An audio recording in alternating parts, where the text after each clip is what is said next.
Pluto lies opposite Leo, and while Pluto was in Leo last time, we saw a lot of strong, powerful, and influential leaders, like during World War II. And now Aquarius is handing that same power over to the regular people, groups of people. This is the energy that's going to allow the regular people to have the power to stand up against the rich, the wealthy, the political leaders, anyone who they feel is restricting their freedoms or just threatening their basic needs of survival. Pluto in Aquarius is going to hand that power back to the people, giving them the confidence to stand up against these political entities and institutions that are just trying to control and manipulate people. This is going to allow for an extreme shift in the balancing of power. We also saw reforms to our society and government, and religion, economy, and technology all had dramatic shifts. During this time, Edward Jenner administered the first smallpox vaccine. Benjamin Franklin invented the first bifocals glasses. In the US, the patent for the very first steamboat was issued. Early bicycles were invented in Scotland, and the global metric system was introduced in 1783. The first man-operated hot air balloon took humanity to the skies. Most people were excited about this, but some had reservations. They felt that national borders could become compromised, personal privacy could be violated, or the military could potentially turn it into a weapon. I mean, were they really wrong? Aquarius is a sign that rules over large groups of people, rebellious groups of people. We actually saw that a little bit while Pluto was in Capricorn, with the Me Too movement and the Black Lives Matter rallies, as well as the anti-vaccine and anti-mask protests. And while those were mostly peaceful and organized rallies, they could possibly take a more mob-like mentality, sort of like the January 6th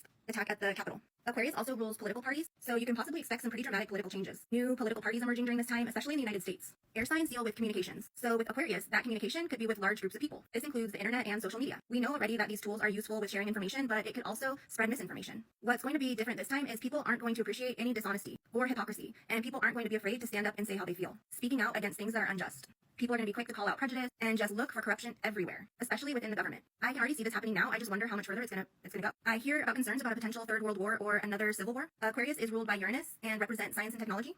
So conflicts that happen may be digital in nature, including hacking and cyber attacks. Existing technologies like drones and smartphone monitoring, video surveillance may also become expanded upon to keep all those rebels from acting out. Aquarius also rules over robots, so we may actually see more robotics employed for like crowd control or combat situations. In Singapore, a robotics company called Boston Dynamics has already enforced a dog-like robot to use during crowd control situations or to maintain social distancing. This is even being introduced in police forces. The NYPD was forced to give up their robot because of public backlash.